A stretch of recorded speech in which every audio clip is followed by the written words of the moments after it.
ये कार्यक्रम ये आम जो है भारतीय जनता पार्टी का कार्यक्रम नहीं है। ये भारतीय जनता पार्टी के जो हमारी नींव है उस नींव के कार्यकर्ताओं का ये कार्यक्रम है, उनका आज सम्मान कार्यक्रम है।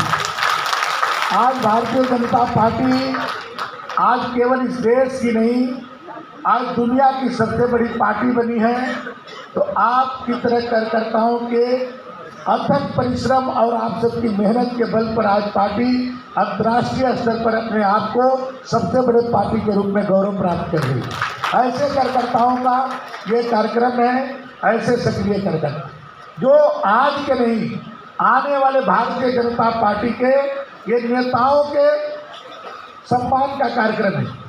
आपके ही बीच से लोग कल भारतीय जनता पार्टी के अध्यक्ष बनेंगे, जनप्रतिनिधि बनेंगे, प्रदेश के नेता बनेंगे, मंत्री बनेंगे और देश के नेता बनेंगे। अभी दो वक्ताओं को आपने सुना, चाहे वो देवेंद्र यादव जी हो, चाहे संजय मिश्रा जी हो, आप लोग इनको जानते हैं, वर्षों से पार्टी के लिए काम करते हैं।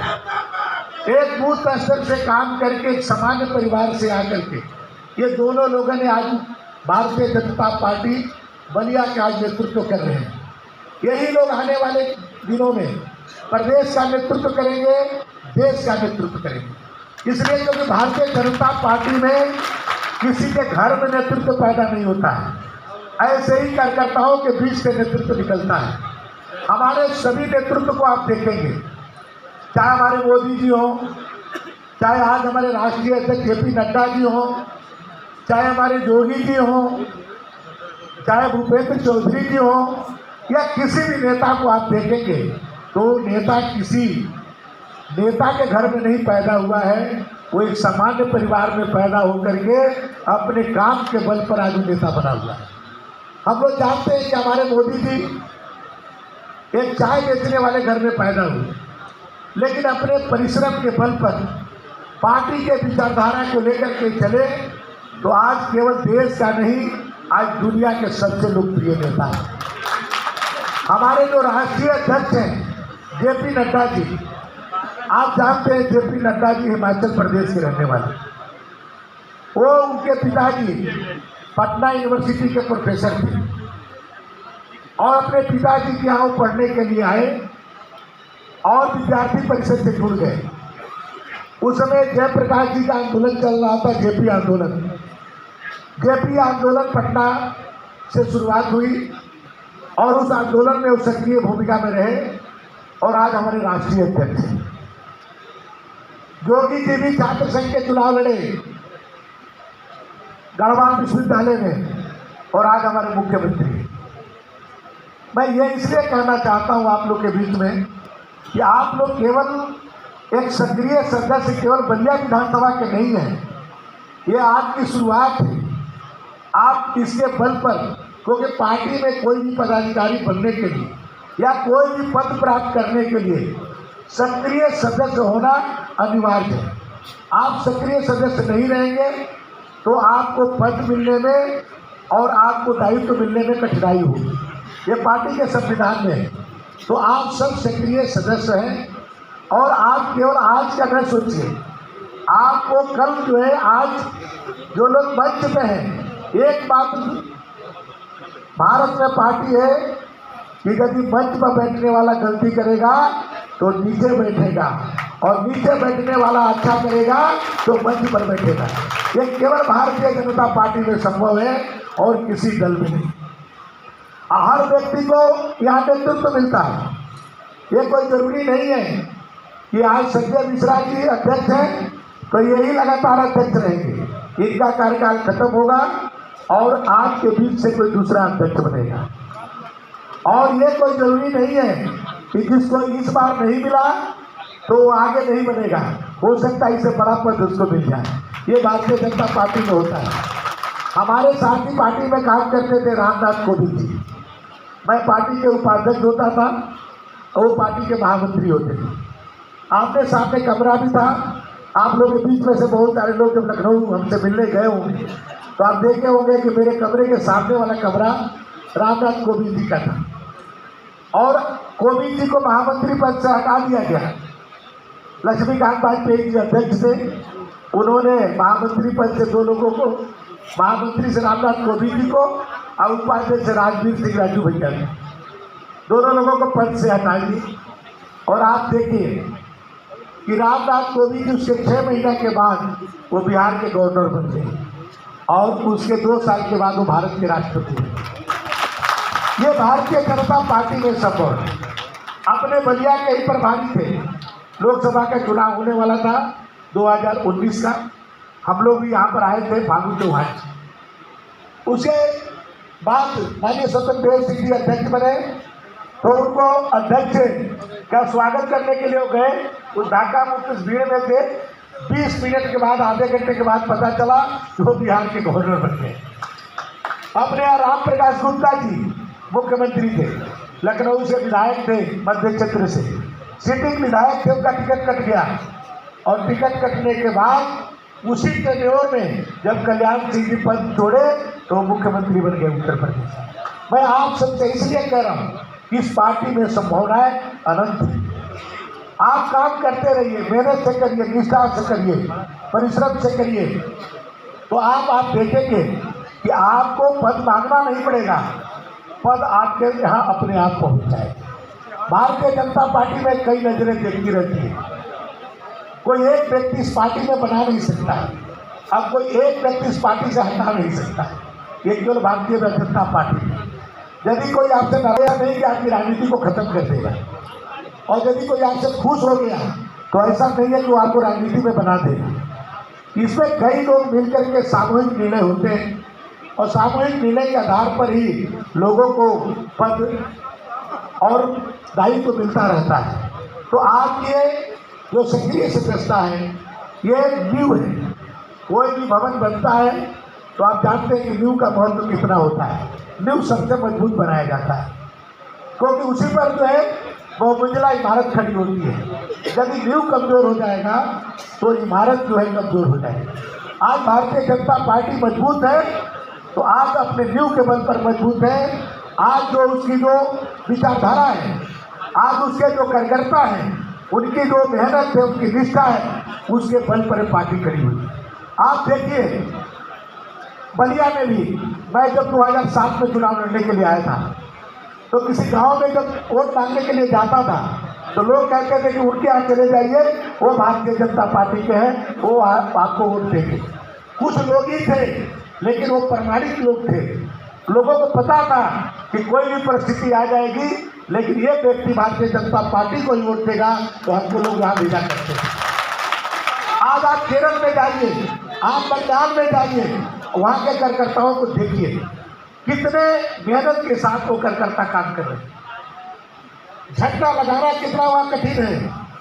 वहाँ कोई झंडा लगाता है तो उसके परिवार तक को लोग फूंक देते हैं, उसको कई तरह के प्रताड़ना देते हैं। आपके परिवार के लोग तो बंगाल में होंगे तो आप उनसे पूछिए कि भारतीय जनता पार्टी में काम करना कितना कठिन है। केरल में कोई होगा तो उनसे पूछिए कि पार्टी के लिए काम करना कितना कठिन है। लेकिन भारतीय जनता पार्टी का कार्यकर्ता अपने जान को बलिदान दे देता है, लेकिन अपने सिद्धांतों से सब देता है। तब ये पार्टी खड़ी हुई है, तब हम लोग आज ये मंत्री और विधायक बने हुए हैं। कोई ये मंत्री विधायक में अपने कारण से नहीं बन गया या कोई भी नहीं बनता है। ये पार्टी लाखों कार्यकर्ताओं के परिश्रम के बल पर लोग मंत्री और विधायक बनते हैं। इसलिए आप कल का सोचिए कि कल हम भारतीय जनता पार्टी का नेतृत्व करके भारतीय जनता पार्टी के सपनों को साकार करने का काम करेंगे।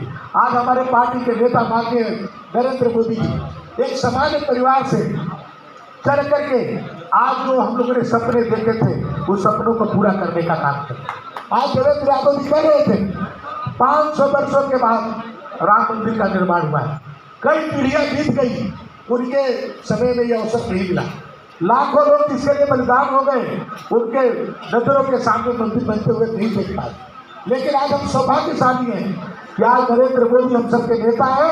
उत्तर प्रदेश में योगी जी हमारे नेता है कि आज उनके कारण हम लोग मंदिर बनते हुए भी देखे और मंदिर में दर्शन करने का भी अवसर प्राप्त हुआ। हम लोग अपने कोई कार्यक्रम करते हैं, दीनदयाल उपाध्याय जी का, श्यामा प्रसाद मुखर्जी जी का, उनके चित्रों पर माल्यार्पण करके अपने हम कार्य को प्रारंभ करते हैं। आप जानते हैं कि श्यामा प्रसाद मुखर्जी जी उद्योग मंत्री थे नेहरू जी के सरकार में। उनको कोई पार्टी बनाने की जरूरत नहीं थी, वो कलकत्ता के मेयर रह चुके थे, कोई उम्र भी ज़्यादा नहीं थी, केवल 35 वर्ष की उम्र थी। 35 वर्ष की उम्र में मेयर भी हो चुके थे, देश के उद्योग मंत्री थे नेहरू जी के मंत्रिमंडल में। वो चाहते तो अपने नेतृत्व करते रहते, लेकिन उन्होंने देखा कि अपने ही देश के अंदर 2 तरह के संविधान हैं, 2 तरह के विधान हैं। माता वैष्णो देवी के दर्शन करने के लिए परमिट लेना पड़ता है। उन्होंने कहा कि ये संभव नहीं है, देश की आज़ादी मिल गई लेकिन हमको वो स्वतंत्रता नहीं मिली जो हमको मिलनी चाहिए। इसके लिए उन्होंने मंत्रिमंडल से इस्तीफा दे करके उन्होंने जनसंघ का निर्माण किया और जिसके लिए बलिदान हो गए आज कहीं स्वर्ग में होंगे। तो आज हमारे पार्टी के माननीय नरेंद्र मोदी जी को और अमित शाह जी को आशीर्वाद दे रहे होंगे कि धारा 370 समाप्त करके आज वहाँ कोई परमिट की व्यवस्था नहीं, आज वहाँ भी तिरंगा फहर रहा है, वहाँ भी आपका संविधान लागू है। तो एक कार्यकर्ता जब आगे बढ़ता है तो इस तरह का परिवर्तन करने का काम करता है। आप आज देखिए देश और दुनिया के अंदर आज भारतीय जनता पार्टी को क्या बन जाता है। मोदी जी पहले मुख्यमंत्री थे गुजरात के, अमेरिका में जब वीज़ा मांगते थे तो आप देखते होंगे मीडिया में छपता था कि उनको वीज़ा अमेरिका के लोग नहीं देते थे। आज वही मोदी जी जब अमेरिका जाते हैं तो वो सम्मान मिलता है जो भारत से भी ज़्यादा लोग वहाँ पर सम्मान करने का काम करते हैं। लगता है कि भारत में सम्मान हो रहा है। वहाँ का राष्ट्रपति कहता है कि मोदी जी एक बार कह दीजिए फिर से ट्रंप, जो दुनिया के सबसे ताकतवर देश हो, जो समृद्धशाली देश हो, वो आज हमारे मोदी जी से समर्थन मांगने का काम करता है। आज ऑस्ट्रेलिया के राष्ट्रपति पैर छू करके उनसे आशीर्वाद लेता है। अमेरिका, इंग्लैंड, जापान, जर्मनी जो तबाह हो गए, लेकिन भारत के कम संसाधन होते हुए भी 2-2 टीका बना करके मोदी जी ने भारत के लोगों को सुरक्षित रखने का काम किया। और यही नहीं किया, दुनिया के देश के लोगों ने भी जब भारत से सहायता मांगी तो उनको भी टीका पहुंचाने का काम किया। पहले दुनिया के मुंह देखते थे कि दुनिया में कुछ हो जाए तो भारत को कुछ मिल जाए। आज भारत मांगने वाला देश नहीं है, आज भारत देने वाला देश बन गया। आज इसलिए हुआ कि एक व्यक्ति ऐसा जो राष्ट्रवादी सोच करके प्रधानमंत्री और गृह मंत्री बनता है तब ये संभव हो पाता है। आप उस समय देखते होंगे लोग कहते थे कि भारत जो है पोंगा देश है, ये मिट्टी को प्रणाम करता है, भारत को माँ, मिट्टी को माँ कहता है और पेड़ों को पूजा करता है। तुलसी जी की पूजा हम लोग करते थे, हमारे घर के आंगन में तुलसी जी होती थी। हमारी माताएं पहले कहती थी घर से निकलिए तो तुलसी जी को प्रणाम करके जाइए। लोग इसको नहीं मानते थे, लोग मजाक उड़ाते थे। लेकिन कोरोना में आप देखे होंगे कि लोग तुलसी जी के पत्ता के काढ़ा पी करके अपनी जान बचाने का काम किए। लोगों को एहसास हो गया कि तुलसी जी माता है। और पहले हम लोग कहते थे कि घर में आइए तो जूता चप्पल बाहर निकाल के आइए। हमारी माताएं पहले किचन में खाना बनाने जाती थी तो नहा के स्नान करके जाती थी, शुद्ध होकर के जाती थी। अब कोरोना में आप देखें कि सभी के घरों में लोग स्नान करके जाते थे, बाहर से आते थे, जूता चप्पल ही नहीं कपड़े भी बाहर निकाल करके जाते थे। दुनिया के लोग हाथ मिलाते थे, हम लोग नमस्ते करते थे। आप देखते हैं अमेरिका के राष्ट्रपति आए थे तब मोदी जी ने नमस्ते ट्रंप का नारा दिया था। उस समय कोरोना नहीं आया था। लोग कहते थे कि दुनिया हाथ मिलाती है, मोदी जी नमस्ते करने की बात करते हैं। और जब कोरोना आ गया तो दुनिया हाथ क्या अपने बेटे को भी स्पर्श करने से डरती थी, सभी नमस्ते करने लगे। आज की संस्कृति और सभ्यता को आज पूरी दुनिया स्वीकार करने लगी। भारत के विद्वान पंडितों को बुला करके अमेरिका के व्हाइट हाउस में ऋग्वेद का मंत्र पढ़ाया गया, ऋग्वेद का मंत्र किया गया। दुनिया की संस्कृति सभ्यता आज भारत से लोग सीख रहे हैं। भारत में आकर के लोग हरे रामा हरे कृष्णा कर रहे हैं। आज की संस्कृति सभ्यता को आज पूरी दुनिया स्वीकार कर रही है। भारत विश्व गुरु की तरफ जा रहा है। हमारी जो पंच निष्ठाएं थी आज पूरी दुनिया उसको स्वीकार कर रहा है। आज 2 देश आपस में युद्ध कर रहे हैं, वहाँ पर भी यदि भारत का तिरंगा जा रहा है तो युद्ध विराम हो जा रहा है। जब यूक्रेन में जब लड़ाई हो रही थी, बम ब्लास्ट हो रहा था, भारत के 15,000 नागरिक फंसे हुए थे। भारत के प्रधानमंत्री नरेंद्र मोदी जी ने कहा कि मेरे भारतवासियों को आप सुरक्षित पहुंचाने का काम करिए। वहाँ के देश के लोगों ने कहा कि मैं कैसे समझूंगा कि भारत के लोग हैं। मोदी जी ने कहा कि जो तिरंगा लेकर के आए उनको भारत के लोग समझ लीजिए, और आपने देखा होगा कि जो देश का युद्ध उसमें विराम हो गया। भारत के लोग तो तिरंगा लेकर के आए ही आए, पाकिस्तान के लोग भी पीछे पीछे तिरंगा लेकर के आ गए, उनको भी सुरक्षित पहुंचने का मौका मिला। आज आपके भारत के तिरंगा को इतना सम्मान मिल रहा है, आज इसलिए मिल रहा है कि आपने एक ऐसे राष्ट्रवादी व्यक्ति को देश का प्रधानमंत्री बनाया। आज 17 से पहले उत्तर प्रदेश में क्या था? आज जंगल राज था उत्तर प्रदेश। उत्तर प्रदेश के कल कारखाने यहाँ से पलायन कर रहे थे। लखनऊ की राजधानी में पुलिस उपाधीक्षक को घसीटा जाता था, जेल में बंद हुआ अपराधी सीधे डीजीपी से मिलता था, लेकिन जोगी जी ने कानून का राजा स्थापित किया। आज कोई अपराधी की हिम्मत नहीं है कि किसी पुलिस की कॉलर पकड़ ले। आज किसी अपराधी की हिम्मत नहीं है कि जेल से जाकर के किसी अधिकारी से मिल ले। आज लोग जेल में सुरक्षित रहना पसंद करते हैं, सड़क पर सुरक्षित नहीं है, क्योंकि उनको मालूम है अपराधियों को कि यदि हम बाहर रहेंगे तो योगी जी की पुलिस मुझे छोड़ने वाली नहीं है। और 1 बजे रात में भी हमारी माताएं बहनें सकुशल आज अपने घरों की तरफ जा रही हैं। आज स्कूटी चला रही है हमारी बेटियां, रात के 1 बजे 2 बजे किसी की मजाल है कि हमारे किसी बेटियों को कोई छू सके, क्योंकि आज योगी जी जैसा नेतृत्व सबको प्राप्त हुआ है। आज देश प्रगति के पथ पर आगे बढ़ रहा है, बहुत सारे काम देश के हो रहे हैं। आप कोरोना काल में आप देख के लोगों का रोजगार छूट गया, नौकरियां बंद हो गई, कोई लेकिन रोजगार नहीं, कोई भूखा नहीं रहा, सबके घरों में अन्न पहुंचाने का काम हुआ। तेल चीनी नमक तक की व्यवस्था सरकार ने करा, बच्चे के अन्नप्राशन से लेकर के बिटिया की शादी तक। आज बिटिया की शादी के लिए 1 लाख रुपया माननीय योगी जी दे रहे हैं। कोई भी गरीब की बेटी आज शादी के लिए परेशान नहीं होगी, उसके माँ बाप के आंखों में आंसू न हो, इसलिए योगी जी हर बेटी के लिए 1 लाख रुपया। आज बेटियां जो पढ़ रही हैं उनको स्कूटी देने का काम कर रहे हैं। आज प्रदेश भी बदल रहा है, देश के साथ साथ प्रदेश भी बदल रहा है। ये किसके बदल बहुत हो रहा है? आप सभी के परिश्रम के बल पर। आपने मोदी जी को 3 बार प्रधानमंत्री बनाया, इसके बल पर। योगी जी को 38 सालों के बाद उत्तर प्रदेश में 88 के बाद कोई भी सरकार रिपीट नहीं हुई, और माने योगी जी के नेतृत्व में कार्यकर्ताओं के अथक परिश्रम के बल पर दोबारा योगी जी मुख्यमंत्री बने। आज उत्तर प्रदेश बदल रहा है। आप आज अयोध्या में जाकर के देखिए, आप काशी में जाकर के देखिए, आप माँ विंध्यवासिनी के मंदिर में जाकर के देखिए किस तरह का कॉरिडोर बनाया गया है। आप कुछ दिनों के बाद बलिया के भीलबुद्धि के कॉरिडोर भी इसी तरह का बनने का काम, यहाँ भी उसी तरह के कॉरिडोर बनाने का काम होगा। मित्रों, मैं आपसे कहना चाहता हूँ कि आज लोग कहते हैं कि ये हो रहा है वो हो रहा है। आप केवल मेरा चुनाव के समय का अखबार में जो मैंने विज्ञापन दिया था, उस विज्ञापन को आप पढ़ लीजिए। ये विज्ञापन आज मैं नहीं दे रहा हूँ, चुनाव 2022 के समय में हम सभी अखबारों के मेन पृष्ठ पर मैंने घोषणा पत्र दिया था। सभी बलिया के सभी सम्मानित कार्यकर्ताओं को हमने एक जो है पैम्पलेट छपवाया था, वो पैम्पलेट घर घर बांटा था, और मैंने कहा था कि मैं बलिया का विधायक बनूंगा तो मेरा विजन बलिया के लिए है। आप उसको केवल पढ़ लीजिए, आपको लग जाएगा कि विकास शोध करा रहा है। किसके कारण हो रहा है? क्योंकि उस समय कोई इस तरह की परिकल्पना नहीं थी, कोई ऐसी बात नहीं थी जो लोग आज कहते हैं कि मैंने करा दिया, मैंने करा दिया। मैं किसी के लिए कहना नहीं चाहता, लेकिन आप केवल उसको पढ़िए। जो मैंने मांग पत्र लिखी थी कि मैं जब विधायक बनूंगा तो ये 16 काम आपके लिए कराऊंगा, बलिया के लिए 16 काम। अखबारों में विज्ञापन दिया था, घर घर पंपलेट बांटा था, और वही मिशन के तरफ मैं काम कर रहा हूँ। और 3 वर्ष मेरा पूरा हुआ है, 2 वर्ष और मेरा है, और 5 वर्ष का हिसाब, एक पाई का हिसाब मैं आपको दूंगा। जो मैंने कहा है, जो मैंने आपसे कहा है, उसको करके दिखाऊंगा, और केवल वही नहीं करूंगा।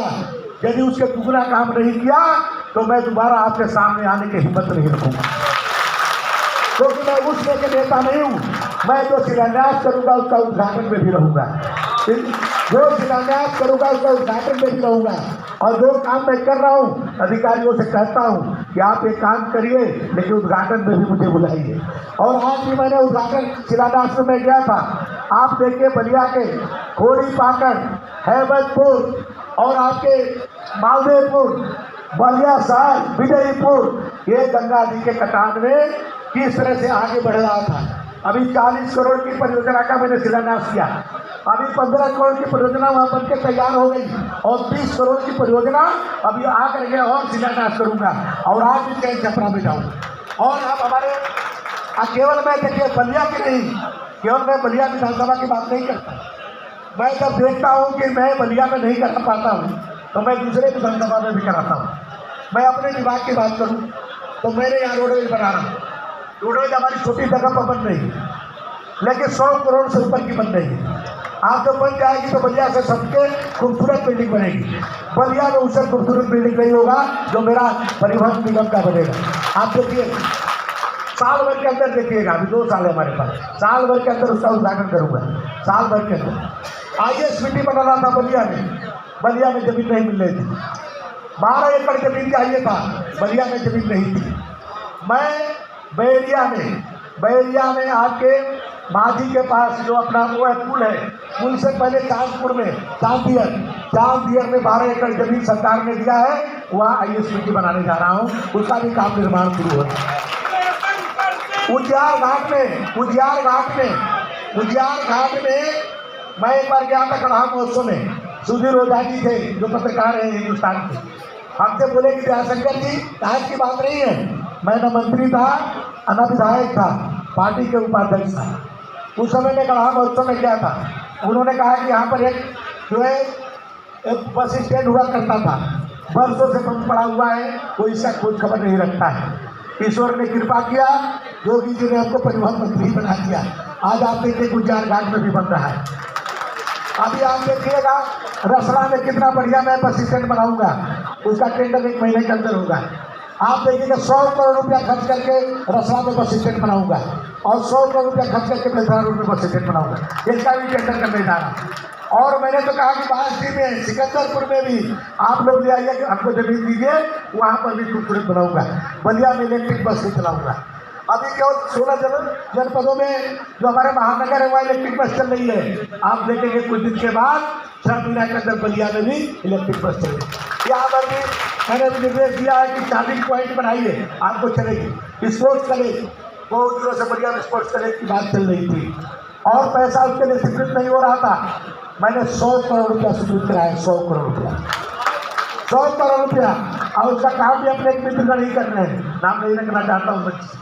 और हमने कहा तेजी से करिए, तो उद्घाटन में हम लोग योगी जी को बुलाए। आपके बौली पुल जो है वर्षों से नहीं बन रही थी, उस पर भी 100 करोड़ रुपया स्वीकृत कराया, 100 करोड़ रुपया। अभी 31 तारीख को अपने मामा के गांव का रोड भी 7 करोड़ रुपया में बनाने का, बंकुला में जहाँ पर ISBT बनेगी वह 70 करोड़ रुपया का मैंने रोड सेक्शन कराया है। और बलिया का कोई रोड नहीं बचेगा जो चौड़ी तरह न हो जाए, कोई रोड। 390 करोड़ का तो केवल हमारा बाईपास है, वो 390 करोड़ का नहीं है, आज कह दे रहा हूँ 1000 करोड़ में बनेगा। 390 करोड़ रुपया तो पहले किस्त में पास हुआ है, पहले किस्त में आप देखेंगे हल्दी तक जाते जाते 1000 करोड़ रुपया का हो जाएगा। और इसी तरह 4 लेन में पूरा बलिया का निर्माण होगा। यहीं पर नई नई योजनाएं आएंगी, आवास विकास का, विकास पर्यटन का, औद्योगिक विकास का।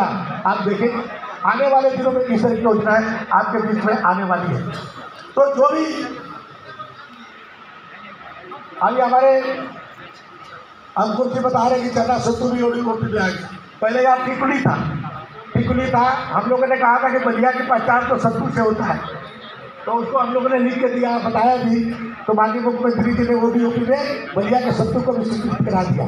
और इस बार का विधानसभा जब हुआ था तो मैंने बलिया के सत्तू मंगा करके सभी विधायकों को दिया, सभी विधायकों को दिया। हमारे 500 विधायक और MLC मिला के सबको बलिया के सत्तू मैंने दिया और मैंने कहा कि बलिया के सत्तू को भी OP में किया जाए। अब यहाँ पर प्रोसेसिंग यूनिट में लगने जा रहा है, एक पैकेजिंग यूनिट आपके मंडी परिषद में लग रहा है और भी प्रोसेसिंग यूनिट में लगा करके पूरे देश में ऑर्गेनिक सत्तू हम लोग बेचेंगे, लोगों को रोजगार जनरेट होगा। बहुत सारे काम अभी हम लोग के बीच में है। अभी तो मेडिकल कॉलेज बन रहा है, अभी इंजीनियरिंग कॉलेज भी मंगल पांडे जी का नाम पर बनेगा। आप आने वाले देखिए इंजीनियरिंग कॉलेज भी बनेगा हमारे विभाग का, हम एक और विभाग के मंत्री बन गए। हमने जब घोषणा किया था तो मैं विधायक नहीं था, मैं मंत्री नहीं था, लेकिन आप अखबार उठा करके देखिए, उस समय मैंने कहा था कि बलिया में गंगा जी पर बंदरगाह बनाया जाएगा। जल मार्ग को भी हम लोग कार्य प्रारंभ करेंगे। ईश्वर से जल प्राधिकरण बोर्ड के चेयरमैन भी जोगी जी ने मुझे बना दिया है। और मालदेवपुर में या सुजानपुर घाट पर जेटी बनने जा रही है, स्वीकृत हो चुकी है।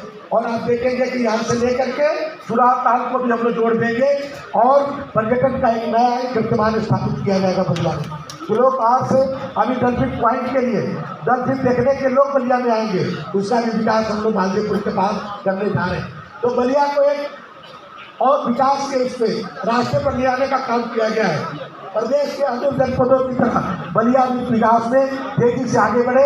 बलिया के जो अपनी नगर पालिका है ये भी छोटे थे, सीमित है। बलिया के 2 नगर पालिका ने कॉलोनी बनाया, एक चंद्रशेखर नगर में, एक बहादुरपुर में, जहाँ हमारी राजधानी सिटी रहते हैं, एक हमारे चेयरमैन साहब खुदे रहते हैं चंद्रशेखर नगर में। ये दोनों ग्रामसभा है, ये दोनों अभी तक ग्रामसभा है, नगर पालिका में नहीं आया है। लेकिन इस बार नगर पालिका को नसीराबाद तक ले जाएगा, इधर नसीराबाद तक, इधर अखान तक। बसंतपुर को लेना चाहते थे, लेकिन बसंतपुर में थोड़ा एनजीटी का चक्कर आ रहा है, एनजीटी का चक्कर आ रहा है। लेकिन हम लोग हनुमान गंज तक तो नहीं देंगे, हनुमान गंज तक जरूर लेंगे इसमें। तब आप देखेंगे कि बलिया का विकास कैसे हो रहा है। एक बलिया का नया बलिया बसाने का काम हम लोग करेंगे, जहाँ पर सीवर भी होगा, सड़क भी होगी, अस्पताल भी होगा, पार्क भी होगा, सब कुछ होगा। 421 करोड़ रुपया नगर पालिका को दिलवाया, 421 करोड़ रुपया। अभी आप लोग चाहिए, अभी हमने जो उसका एसटीपी है, एसटीपी बनकर के तैयार हो गया है। आप लोग वहाँ पर जाकर के देखिए तो कितना बड़ा एसटीपी, 100 करोड़ रुपया, 100 करोड़ रुपया खर्च करके एसटीपी आप करके बन करके तैयार कर पड़ा होगा अपना छोड़ा में बना है। 100 करोड़ रुपया में एसटीपी बन गया है। कटार नाला के पानी यदि आपको बिस्लेरी की तरह न लगे तो आप आशंका से पूछिएगा। कटार नाले में पानी नहीं जाएगा, वो फिल्टर होकर के जाएगा, वो गंदगी पानी नहीं जाएगी। और 18 करोड़ रुपया कटार नाला के सफाई के लिए भी स्वीकृत हो चुका है। 1 महीने के अंदर उसका भी टेंडर हो जाएगा। आप देखेंगे, मैंने कहा था कि बलिया के जून जो पार्टी कटार नाला बनेगा तो बन करके दिखा देंगे, बन करके दिखा देंगे। 1 साल के अंदर बाहर आप लोग को टहलाने का काम करेंगे। समय दीजिए, काम हो रहा है लेकिन थोड़ा धीमी गति से हो रहा है, बहुत सारी दिक्कतें आती हैं। अभी बहुत सारे जब हम लोग काम शुरू करते हैं, अभी मालदेवपुर से लेकर के और स्कूल को मिलाने का रोड बनाना है। हमारे बहुत सारे सुखचिंतक आ गए कि मेरी जमीन इसमें पड़ रही है, मेरे मंत्री जी को इधर रहने दीजिए। हमने कहा भाई यहाँ थोड़ी सड़क बन जाएगी तो आपकी जमीन की कीमत कितनी बढ़ जाएगी। नहीं कहते रखने दीजिए, इतनी तो जमीनें हैं, ये चली जाएगी सड़क में तो पीछे काम चलेगी। रामपुर टिटही के लोग यही बैठे, अशोक सिंह जी हमारे प्रधान जी ये कह रहे हैं कि हमारे जमीन से अलग हटवाइए। लोग कहते हैं कि हमारे जमीन में सड़क बनवाइए, ये लोग कह रहे हैं जमीन को हटवाइए, क्योंकि इन लोगों को पता नहीं है कि जो जमीन इन लोगों को 20 लाख रुपया बीघा की होगी, सड़क बन जाएगी तो 1 करोड़ रुपया की हो जाएगी। इसका ये लोग इसकी चिंता नहीं करते।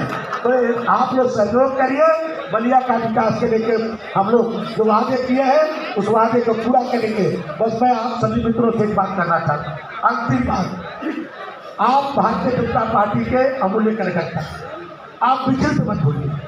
जीवन में बहुत सारी दिक्कतें आई, कठिनाइयाँ आई, लेकिन आप विचलित मत होइए।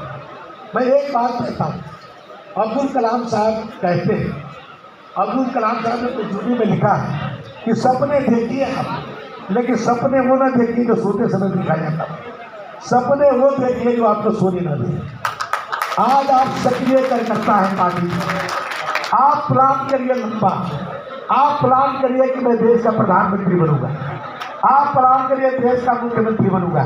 चंद्रशेखर जी आप ही के धरती के थे जिन्होंने अपने मित्र से कहा था पढ़ते समय कि बनूंगा तो देश का प्रधानमंत्री बनकर दिखाऊंगा, और उन्होंने देश का प्रधानमंत्री बनकर के दिखा दिया। इस तरह की आप संकल्प लीजिए, और संकल्प जब आप लेंगे तो उसके अनुरूप आप कार्य करने लगे।